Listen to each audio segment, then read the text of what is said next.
hodnotenia tohto zápasu, lebo prvé kolo sme mali odložené s Ružomberkom. Myslím si, že aj hráči sa tešili na zápas majstrovský, takže si myslím, že mali sme vydarenú letnú prípravu, aj zápasy, ktoré sme odohrali, myslím si, že hrali veľmi dobre.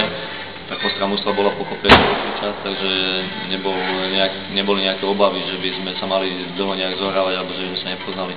Myslím si, že v začiatku toho zápasu sme boli jednoznačne lepší, škoda, že sa nám nepodarilo dať nejaký gól hneď na začiatku.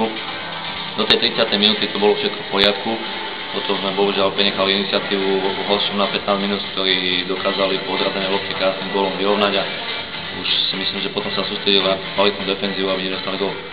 Bohužiaľ, v tom druhom počase pri riešení tých útočných herných činností nám chýbal trošku pokoj, lepšie prebratie lopty a rozvaha pri premienianí gólových šancí, ktorý bolo v druhom počase dosť a myslím si, že tento zápas sme mali zvládnuť výsledkov ináč. Myslím si ale, že sme prezvedli dobrú hru a potešili sme domácich divákov.